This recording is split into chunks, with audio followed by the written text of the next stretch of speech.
नमस्कार, स्वागत है आपका रिपब्लिक भारत के डिजिटल प्लेटफॉर्म पर। मैं हूं आपके साथ अनामिका पांडे। आज आप और हम जुड़े हैं बातचीत करने के लिए उत्तर प्रदेश सरकार के उस फैसले पर जिस पर अमल उत्तराखंड सरकार ने भी किया, फिर मध्य प्रदेश सरकार भी उस पर अमल करने की सोच ही रही थी कि मामला सुप्रीम कोर्ट पहुंच गया। लेकिन अब एक नया विवाद सामने आ गया है। दरअसल उत्तराखंड प्रशासन, हरिद्वार प्रशासन ने बल्कि एक ऐसा फैसला लिया है जिस पर सवाल खड़े हो रहे हैं और एक बार फिर विपक्ष को बैठे बिठाए मुद्दा मिल गया है राजनीति करने का। दरअसल आज मैं बात करने वाली हूं उत्तराखंड सरकार के उस फैसले की जिसने उत्तर प्रदेश सरकार के फैसले को कॉपी किया। उसके बाद मामला सुप्रीम कोर्ट में गया और उसके बाद एक नया विवाद क्या सामने आया है। उत्तर प्रदेश सरकार ने फैसला लिया था कि जिस रूट से कांवड़ यात्रा निकलती है उस पूरे रूट पर लोगों को अपनी दुकानों पर अपना नाम बताना होगा कि किस नाम से उनकी दुकान है, दुकान का मालिक कौन है और कौन कौन लोग उस दुकान पर काम करते हैं। ये मामला विपक्ष के संज्ञान में जब आया तो विपक्ष ने इस पर राजनीति शुरू कर दी और कुछ लोग ऐसे भी थे जो इस फैसले के खिलाफ सुप्रीम कोर्ट तक चले गए। सुप्रीम कोर्ट ने 26 जुलाई तक की तारीख दी थी उत्तर प्रदेश उत्तराखंड सरकार को इस पर जवाब देने की।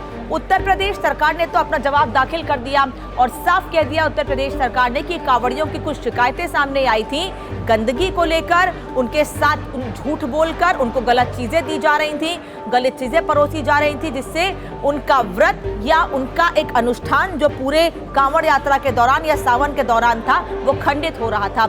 इस वजह से हमें यानी उत्तर प्रदेश सरकार को यह फैसला लेना पड़ा कि जिस रूट से कांवड़ यात्रा गुजरेगी वहां पर लोगों को अपना नाम, अपने दुकान पर काम करने वाले लोगों का नाम लिखना जरूरी होगा। यहाँ तक कि फल और ठेले वालों को भी अपनी दुकान पर नाम लिखना जरूरी होगा।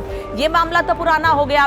26 जुलाई को जब उत्तर प्रदेश सरकार ने इस मामले में अपना जवाब दाखिल कर दिया तो अब इस मामले की अगली सुनवाई 5 अगस्त को होगी। हालांकि उत्तराखंड और मध्य प्रदेश सरकार ने इस पर जवाब देने के लिए समय मांगा है, उनको समय दे भी दिया गया है। लेकिन 5 अगस्त को जब इस मामले में अगली सुनवाई होगी तब तक सुप्रीम कोर्ट ने जो अंतरिम रोक लगाई थी उत्तर प्रदेश, उत्तराखंड, मध्य प्रदेश सरकार के उस फैसले पर नाम लगाने वाले, वो फैसला 5 अगस्त तक यूं ही लागू रहेगा। ये बात यहीं पर खत्म हो गई, यानी कि 5 अगस्त को इस मामले में अगली सुनवाई होगी। अब आज एक नया फरमान सामने आया है। हरिद्वार प्रशासन ने उस पूरे रास्ते में मस्जिदों और मज़ारों को ढक दिया है जहां से कांवड़ यात्रा निकलनी है। जी हां, आप ठीक सुन रहे हैं। पहले दुकानों पर नाम लगाने का विवाद, ठेलों पर नाम लगाने, अपने बारे में जानकारी देने पर विवाद हुआ। अब एक नया विवाद पैदा हो गया है कि हरिद्वार में जहां से कांवड़ यात्रा गुजरेगी, क्योंकि बड़ी संख्या में कांवड़िए हरिद्वार आते हैं, गंगा जल भरते हैं और उसके बाद अपने आसपास के मंदिरों में जाकर भगवान शिव का अभिषेक करते हैं उस गंगा जल से। बड़ी महत्ता है इसकी और बहुत पवित्रता का ध्यान इसमें रखा जाता है। लेकिन पवित्रता के नाम पर क्या किसी एक धर्म को टारगेट किया जा रहा है, ये सवाल कांग्रेस के नेता पूछ रहे हैं।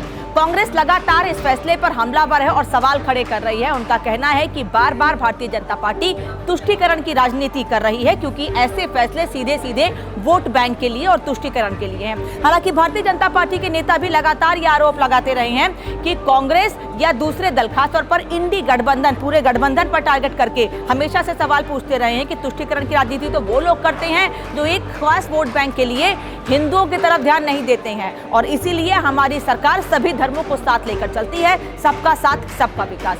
अब जब इस पूरे फैसले पर राजनीति हुई, कई सवाल खड़े किए गए, जो मस्जिदों और मज़ारों को तिरपाल से ढकने का या पर्दा लगाने का जो फैसला था उस पर जब राजनीति की गई तो अब हरिद्वार प्रशासन बैकफुट पर आ गया है। दरअसल हरिद्वार प्रशासन ने अब अपने इस फैसले को वापस ले लिया है और अभी भी इसके पीछे कोई कारण नहीं बताया गया है कि पहले यह फैसला क्यों लिया गया था कि मस्जिदों और मज़ारों को ढका जाएगा और अब यानी जब बैकफुट पर आ गए हैं, प्रशासन ने यह फैसला वापस ले लिया है तो ये तिरपाल या पर्दे वहां से क्यों हटाए गए हैं, इस पर भी कोई भी जवाब प्रशासन की ओर से नहीं आया है। आखिर क्यों लगातार कांवड़ियों के नाम पर या धर्म के नाम पर राजनीति हो रही है? क्यों बार बार कभी नेम प्लेट या पर्दों का इस्तेमाल करके अपनी राजनीति को गर्म करने की कोशिश की जा रही है?